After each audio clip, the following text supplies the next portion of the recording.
ನಮಸ್ಕಾರ ಸ್ನೇಹಿತರೆ. ಇವತ್ತು ನಾನು ಆಂಧ್ರದ ಧರ್ಮವರಮಲ್ಲಿದ್ದೀನಿ. ಆ್ಯಕ್ಚುಲಿ ಇಲ್ಲಿ ನಾವೊಂದು ಮೊದಲೇ ಈ ಬಯೋಟ್ರಪ್ ಕಿಟ್ಟನ್ನು ಕೊಟ್ಟಿದ್ವಿ. ಸೊ ಅದು ರಿಸಲ್ಟ್ ಬಗ್ಗೆ ಇವತ್ತು ತುಂಬ ದಿನ ನಂತರ ಬಂದಿದ್ದೀವಿ.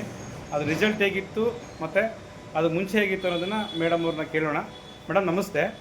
ನಮಸ್ತೆ ಮೇಡಮ್. ನಮಸ್ತೆ ಸರ್. ಮೇಡಮ್ ನಿಮಗೆ ನಾವು ಈ ಬಯೋಟ್ರಪ್ ಪ್ರಾಡಕ್ಟ್ನ ಕೊಟ್ಟಿದ್ವಿ. ಸೊ ಅದು ಯೂಸ್ ಮಾಡಿದ ಮೇಲೆ ಹೆಂಗಿದೆ, ಯೂಸ್ ಮಾಡೋಕ್ಕೆ ಮುಂಚೆ ಹೇಗಿತ್ತು ನಿಮ್ಗೆ? ಇದು ಹೆಲ್ತ್ ಪ್ರಾಬ್ಲಮ್ ನಿಮ್ಮ ಮಗಂದಾಗ್ಬೋದು, ನಿಮ್ಮದಾಗ್ಬೋದು. ಒಂಚೂರು ನೋಡ್ತಾರಂಥ ವಿಡಿಯೋ ನೋಡ್ತಿರ್ತಕ್ಕಂಥ ಗ್ರಾಹಕರು ಗೊತ್ತಾಗಲಿ, ಕಸ್ಟಮರ್ಗೆ ಗೊತ್ತಾಗಲಿ, ನಿಮ್ಮ ಎಕ್ಸ್ಪೀರಿಯನ್ಸ್ ಶೇರ್ ಮಾಡಿ ಮೇಡಮ್. ನಮಸ್ಕಾರ ಎಲ್ಲರಿಗೂ. ನನ್ನ ಹೆಸರು ಮಮತಾ. ನಾನು ಆಂಧ್ರ ಧರ್ಮವರಮಿಂದ ಮಾತಾಡ್ತಿದ್ದೀನಿ. ನನ್ನ ಮಗನಿಗೆ 15 ವರ್ಷ ಇದ್ದಾಗ, ಇವಾಗ ಪ್ರೆಸೆಂಟ್ 18 ವರ್ಷ, 3 ವರ್ಷದ ಮುಂಚೆ ಅವನಿಗೆ ಬ್ರೈನ್ ಟ್ಯೂಮರ್ ಅಂತ ಗೊತ್ತಾಯಿತು.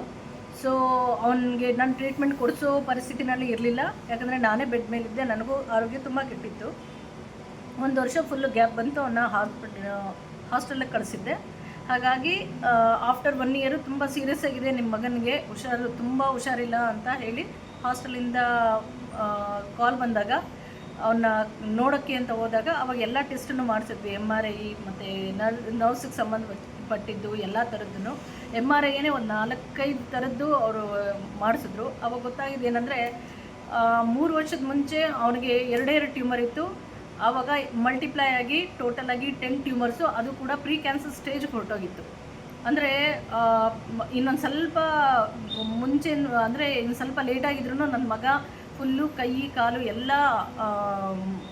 ಕಾಲು ಏನೂ ಅಲ್ಲಾಡ್ದೇ ಅವ್ನು ಬೆಡ್ ಮೇಲೆ ಇರಬೇಕಾಗಿತ್ತು. ಆ ಸ್ಟೇಜಲ್ಲಿತ್ತು. ಆದರೆ ಡಾಕ್ಟರ್ ಆ ಟೈಮ್ನಲ್ಲಿ ನನಗೆ ಹೇಳಿಲ್ಲ, ಆಮೇಲೆ ಹೇಳಿದ್ರು. ಅವಾಗ ಮುಂದೆ ಹೇಳ್ತೀನಿ. ಹಾಗಾಗಿ ಇವನಿಗೆ ನನ್ನ ಮಗನಿಗೆ ಇವಾಗ ಪ್ರೆಸೆಂಟ್ 18 ವರ್ಷ. ಆದರೆ ತುಂಬ ಸ್ಟ್ರಗಲ್. ಆ ಟೈಮ್ನಲ್ಲಿ ನನಗೆ ಈ ಮೆಟೀರಿಯಲ್ ಸಿಗೋಕ್ಕಿಂತ ಮುಂಚೆ ತುಂಬ ಸ್ಟ್ರಗಲ್ ಆಗಿದ್ದೀನಿ. ಇವನಿಗೆ ಮಾತ್ರೆ ಕೊಟ್ಟರು ಕೂಡ ಇವನಿಗೆ ಒಂಚೂರು ಅಂದರೆ ಇನ್ನೂ ಪೇಯ್ನ್ ಜಾಸ್ತಿ ಆಗ್ತಿತ್ತು. ಅವನು ಒದ್ದಾಡೋನು, ಪೇಯ್ನ್ ತಟ್ಕೊಳಕ್ಕಾಗದೆ ಯಾವಾಗ ಅವನು ಒದ್ದಾಡ್ತಾ ಅಳ್ತಾ ಯಾವಾಗ ಮಲ್ಕೊಳ್ತಾ ಇದ್ನೋ ಗೊತ್ತೇ ಆಗ್ತಿರಲಿಲ್ಲ. ನಾನು ಅವ್ನ ಕಣ್ಣು ಮುಂದೆನೇ ಇರ್ತಾಯಿಲ್ಲ. ಅವ್ನು ಮೆಡಿಸಿನ್ ತೊಗೊಂಡ ತಕ್ಷಣ ನಾನು ರೂಮಿಂದ ಹೊರಗಡೆ ಬಂದುಬಿಡ್ತಿದ್ದೆ. ನನಗೆ ನೋಡೋಕ್ಕಾಗ್ತಿರ್ಲಿಲ್ಲ ಅವನ್ನ. ಹಾಗಾಗಿ ಅಂಥ ಪರಿಸ್ಥಿತಿನಲ್ಲಿ ಏನು ಮಾಡಬೇಕು ಅಂತ ಗೊತ್ತಾಗ್ತಿರ್ಲಿಲ್ಲ. ಅವ್ನ ವೆಯ್ಟು ತುಂಬ ಜಲ್ದಿ ಲೂಸ್ ಆಗ್ತಿದ್ದು. ಅವನಿಗೆ ತಿಂದಿದ್ದು ಊಟ ಕೂಡ ಅವನಿಗೆ ಮೈ ಸೇರ್ತಿರ್ಲಿಲ್ಲ. ಮೂಳೆ ಬಿಟ್ಟು ಏನೂ ಇರಲಿಲ್ಲ. ಈಗ ಮುಂಚೆನೇ ಸಣ್ಣ, ಅಂಥದ್ರಲ್ಲಿ ಅವನಿನ್ನೂ ಸಣ್ಣ ಆಗ್ತಾ ಬರೀ ಮೂಳೆ ಬಿಟ್ಟು ಏನೂ ಇರಲಿಲ್ಲ ಮೈಯಲ್ಲಿ. ಅಂಥ ಪರಿಸ್ಥಿತಿನಲ್ಲಿ ಒಂದು ಸಾರಿ ನಮ್ಮ ಸಂಬಂಧಿಕರಾದವರು ಪುಟ್ಟ ಮಂಜು ಅಂತ, ಅವರು ಮೈಸೂರಿನಲ್ಲಿ ಇರ್ತಾರೆ. ಸೊ ಅವ್ರನ್ನ ಯಾವುದೋ ಒಂದು ಸಂದರ್ಭದಲ್ಲಿ ಮೀಟ್ ಆದಾಗ ನಾನು ಅವ್ರನ್ನ ನೋಡಿದೆ. ಅವ್ರು ಎದ್ದು ಓಡಾಡ್ತಿದ್ದಾರೆ. ಆ್ಯಕ್ಚುಲಾಗಿ ಅವ್ರಿಗೆ 2 ಸಾರಿ ಹಾರ್ಟ್ ಅಟ್ಯಾಕ್ ಬಂದು ಅವರು ಮಂಚ ಹಿಡ್ದಿದ್ದನ್ನು ನಾನು ನೋಡಿದ್ದೀನಿ. ಇನ್ನೊಂದು ಸಾರಿ ನೋಡಿದಾಗ ಅವ್ರು ಆರಾಮಾಗಿ ತಿರುಗ್ತಾ ಇದ್ದಾರೆ. ಹೇಗಾಯಿತು ಮಂಜಣ್ಣ, ಏನು ಮಾಡಿದ್ರಿ ಅಂತ ಕೇಳಿದೆ ನಾನು. ಪುಟ್ಟ ಮಂಜು ಅವರು ನನಗೆ ಆ ಡೀಟೇಲ್ ಹೇಳಿದ್ರು ಹೀಗೆ ಅಂತ. ಆವಾಗ ನನ್ನ ಮಗನ ಬಗ್ಗೆನೂ ಹೇಳಿದ್ರೆ ಎಲ್ಲದಕ್ಕೂ ಇದು ಬಯೋಮ್ಯಾಗ್ನೆಟ್ ಇದೆಲ್ಲನೂ ಯೂಸ್ ಆಗುತ್ತೆ, ಎಲ್ಲದಕ್ಕೂ ಆಗುತ್ತೆ ಅಂತ ಅವರು ಹೇಳಿದ್ರು.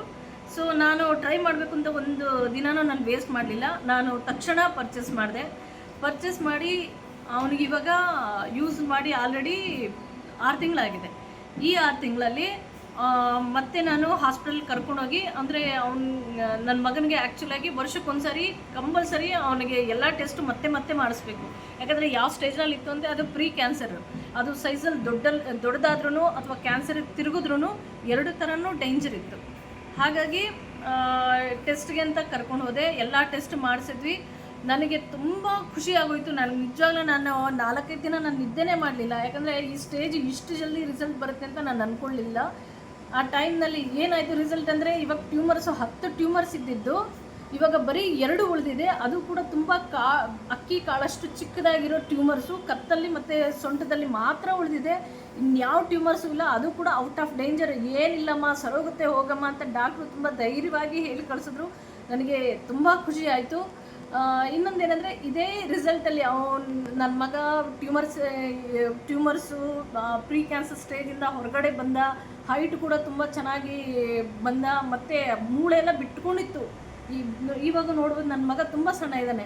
ಆದರೆ ಇದಕ್ಕಿಂತ ಸಣ್ಣ ಇದ್ದ, ಬರೀ ಮೂಳೆ ಬಿಟ್ಟು ಏನೂ ಇರಲಿಲ್ಲ. ಅಂಥದ್ರಲ್ಲಿ ಅವನು ಊಟ ಮಾಡ್ತಿದ್ರೆ ಅವನು ಮೈ ಬರ್ತಿದೆ, ಒಳ್ಳೆ ಹೈಟ್ ಬಂದ, ತುಂಬ ಎನರ್ಜಿಕ್ ಆಗಿರ್ತಾನೆ. ಮುಂಚೆ ಒಂಚೂರು ಸ್ವಲ್ಪ ಓಡಾಡಿದ್ರೆ ನಂಗೆ ತಲೆ ತಿರುಗ್ತದೆ, ನಾನು ಮನ್ಕೋಬೇಕು ಅಂತ ಹೇಳ್ತಾ ಇದ್ದ ಹುಡುಗ ಇವತ್ತು ಫುಲ್ ಡೇ ಆರಾಮಾಗಿರ್ತಾನೆ, ಚುರುಕಾಗಿರ್ತಾನೆ. ಫುಲ್ ದಿನ ಎಲ್ಲ ಹೊಟ್ಟೋಗುತ್ತೆ.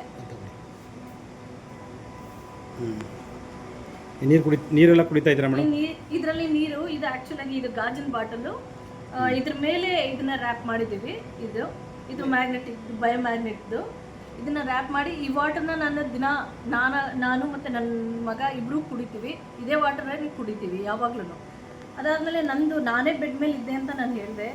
ನನಗೆ ಯಾವುದು ಗ್ಯಾಸ್ಟ್ರಿಕ್ ಇತ್ತು. ನನಗೆ ತಿಂದಿದ್ದು ಅರಗ್ತಿರಲಿಲ್ಲ. ನಾನು ಇಷ್ಟು ಚೆನ್ನಾಗಿ ನಾನು ಇರಲಿಲ್ಲ. ಇವಾಗ ತುಂಬ ಚೆನ್ನಾಗಿದ್ದೀನಿ ನಾನು. ನನಗೆ ಮೂಳೆ ಬಿಟ್ಟು ನಾನು ಬೆಡ್ ಮೇಲೆ ನಾನು 1 ವರ್ಷ ಕಳೆದಿದ್ದೀನಿ. ಮತ್ತು ಸಯಾಟಿಕಾ ಇತ್ತು. ನನಗೆ ಮೋಷನ್ಸು ಆಗ್ತಿರ್ಲಿಲ್ಲ. ನನಗೆ ಗ್ಯಾಸ್ಟ್ರಿಕ್. ನನಗೆ ನೀರು ಕುಡಿಬೇಕು ಅಂತಲೂ ಅನ್ನಿಸ್ತಿರಲಿಲ್ಲ. ನೀರು ಕುಡಿದ್ರೆ ವಾಮಿಟಿಂಗ್ ಸೆನ್ಸೇಷನ್ ಇರ್ತಿತ್ತು. ಬ್ಯಾಕ್ ಪೇಯ್ನು, ಪೀರಿಯಡ್ಸ್ಗೆ ಸಂಬಂಧಪಟ್ಟಿದ್ದು ಯಾವ ಥರ ಇರ್ತಿತ್ತು ಅಂದರೆ, ನಾನು ಇವನ್ನ ಇಟ್ಕೊಂಡು ಓಡಾಡ್ತಾ ಇರಬೇಕಾದ್ರೂ ಕೂಡ ನಾನು ಎಷ್ಟೊಂದು ಸರಿ ಬಸ್ಸಲ್ಲಿ ಬಸ್ ಸ್ಟಾಪ್ನಲ್ಲಿ ಕೂಡ ನನಗೆ ಬ್ಲೀಡಿಂಗ್ ಎಲ್ಲ ಆಗಿ ತುಂಬ ಒದ್ದಾಡಿದ್ದೀನಿ ನಾನು. ಅಂಥ ಪರಿಸ್ಥಿತಿ ಯಾವ ಹೆಣ್ಮಕ್ಳಿಗೂ ಬರಬಾರ್ದು. ಆ ಥರ ಒದ್ದಾಡಿದ್ದೀನಿ ನಾನು. ಏನಿದು ನನ್ನ ಪರಿಸ್ಥಿತಿ, ನಾನು ನನ್ನ ಮಗನ ನನ್ನನ್ನು ನಾನು ನೋಡ್ಕೊಳ್ಳ ಅನ್ನೋ ಪರಿಸ್ಥಿತಿನಲ್ಲಿ ನನಗೆ ಈ ವಸ್ತು ನನಗೆ ಸಿಕ್ತು. ನಾನು ತುಂಬ ಖುಷಿ ಪಡ್ತೀನಿ. ಯಾವಾಗಲೂ ನಾನು ನಮ್ಮ ಪುಟ್ಟಮಂಜು ನಾನು ನೆನೆಸ್ಕೊತಾನೆ ಇರ್ತೀನಿ. ಇದಿರಲಿಲ್ಲ ಅಂದರೆ ನಾನು ಇಷ್ಟು ಹೆಲ್ತ್ ಬೆನಿಫಿಟ್ಸು ನಾನು ತೊಗೋತಾ ಇರಲಿಲ್ಲ. ಇಷ್ಟು ಆರಾಮಾಗಿ ನಾನು ಇರ್ತಾ ಇರಲಿಲ್ಲ. ನನ್ನ ಮಗ ಆಗಲಿ ನಾನಾಗಲಿ ತುಂಬ ಚೆನ್ನಾಗಿ. ಮತ್ತು ಇನ್ನು ಎಷ್ಟೊಂದು ನನ್ನ ಬ್ಯಾಕ್ ಪೇನ್ ಆಗಲಿ, ಪೀರಿಯಡ್ಸ್ದಾಗಲಿ, ಮತ್ತು ಮಸಲ್ಸ್ ಕ್ರ್ಯಾಂಪ್ಸು ಅದು ತುಂಬ ಕೆಟ್ಟದಾಗಿತ್ತು. ನಾನು ನಿದ್ದೆನೇ ಮಾಡ್ತಿರ್ಲಿಲ್ಲ, ನಿದ್ದೆ ಬರ್ತಾ ಇರಲಿಲ್ಲ. ಎಂಗ್ಸೈಟಿ ಇತ್ತು. ಎಂಗ್ಸೈಟಿಯಿಂದ ನನ್ನ ಲಂಗ್ಸ್ ಎಲ್ಲ ಶಿಂಕಾಗಿ ನನಗೆ ಉಸಿರಾಡೋಕ್ಕೆ ಕಷ್ಟ ಆಗ್ತಿತ್ತು. ಮಾತು ಕೂಡ ನಾನು ಆಡಿದ್ರೆ 10 ನಿಮಿಷ ಕೂಡ ನಾನು ಕರೆಕ್ಟಾಗಿ ಮಾತಾಡ್ತಿರ್ಲಿಲ್ಲ. ಇವಾಗ ದಿನ ಇಡೀ ನನ್ನನ್ನು ಮಾತಾಡ್ಸಿದ್ರು ನಾನು ಮಾತಾಡ್ತೀನಿ. ಸೊ ಹಾಗಿತ್ತು. ಥ್ಯಾಂಕ್ ಯು ಸೋ ಮಚ್ ಅವರೇ. ನೋಡಿದ್ರಲ್ಲ ಸ್ನೇಹಿತರೆ, ಇವತ್ತು ನಾವು ಕರ್ನಾಟಕದಿಂದ ಆಂಧ್ರ ಬಂದಿದ್ದೀವಿ. ಅಂದರೆ ಇವರು ಪೋಸ್ಟ್ ಮುಖಾಂತರ ಕಲೆಕ್ಟ್ ಮಾಡಿದರು ನಮ್ಮ ಪ್ರಾಡಕ್ಟನ್ನು. ನಮ್ಮ ಪುಟ್ಟಮನ್ ಶೆಟ್ಟಿಯವರು ಅವ್ರಿಗೆ ತಲುಪಿಸಿದ್ರು. ಸೊ ತುಂಬ ಜನ ನಾವು ಇದನ್ನು ಡೆಮೋ ಕೊಡೋಕೆ ಹೋದಾಗ, ಹೇಳೋಕ್ಕೆ ಹೋದಾಗ, ಈಗ ಇಲ್ಲಿ ಇವರೇ ಪುಟ್ಟಮನ್ ಶೆಟ್ಟಿಯವರು ಅವರೇ ಕೊಟ್ಟಿದ್ದು. ತುಂಬ ಜನ ಮೇಡಮ್ ಅದ್ರ ಬಗ್ಗೆ ನಮ್ಮ ಇದು ವರ್ಕ್ ಆಗುತ್ತಾ ಅಂತ ಕೇಳ್ತಾರೆ. ಸೊ ಅಂಥವ್ರಿಗೆಲ್ಲ ಇದು ಒಂದು ಮಾದರಿ ಆಗುತ್ತೆ. ಹೆಂಗೆ ಅಂದರೆ ತುಂಬ ವಂಡರ್ಫುಲ್ ರಿಸಲ್ಟು ನಿಮಗೆ, ನಿಮ್ಮ ಮಗನಿಗೆ. ನಿಮ್ಮಿಂದ 4 ಜನಕ್ಕೆ ಒಂದು ಆರೋಗ್ಯ ಕೊಡಿ. ನೀವು 4 ಜನಕ್ಕೆ ರೀಚ್ ಮಾಡಿರಿ. ನೀವೇನು ಇದು ಧರ್ಮವರಮಲ್ಲಿ ತುಂಬ ಈ ಥರ ಸಪೋರ್ಟ್ ಪಡ್ತಾರೆ ತುಂಬ ಜನ ಇರ್ತಾರೆ. ಅವ್ರಿಗೆ ಹೌದು, ಈ ರಿಸಲ್ಟ್ ತಗೊಂಡಿರೋದಕ್ಕೆ ನಾವು ಕರ್ನಾಟಕದಿಂದ ಆಂಧ್ರಾಗೆ ಬಂದು ಇವತ್ತು ಮೇಡಮ್ ಅವ್ರನ್ನ ಇಂಟರ್ವ್ಯೂ ಮಾಡ್ತಾ ಇದ್ದೀವಿ. ಅದು ರಿಸಲ್ಟ್ ಬಗ್ಗೆ ತುಂಬ ಖುಷಿಯಿಂದ ಹೇಳ್ತಾರೆ. ನಿಮ್ಗೆ ಅನಿಸುತ್ತಪ್ಪ, ತುಂಬ ಚೆನ್ನಾಗಿದೆ ಪ್ರಾಡಕ್ಟು, ಯೂಸ್ ಮಾಡ್ತಾ ಇದ್ದೀರಾ ನೋಡಿ. ಅವ್ರ ಮಗನ ಕೂಡ ಖುಷಿಯಾಗಿ ಹ್ಯಾಪಿಯಾಗಿ ಹೇಳ್ತಾ ಇದ್ದಾರೆ. ಸೊ ಥ್ಯಾಂಕ್ ಯು ಈ ಬಯೋಟೋರಿಯಂ ನಾವು ಡಾಕ್ಟರ್ ಸಾಗರ್ ಜೋಶಿ ಅವ್ರಿಗೆ ನಾವು ತುಂಬ ಥ್ಯಾಂಕ್ಸ್ ಹೇಳೋಣ. Thank you madam. Thank you.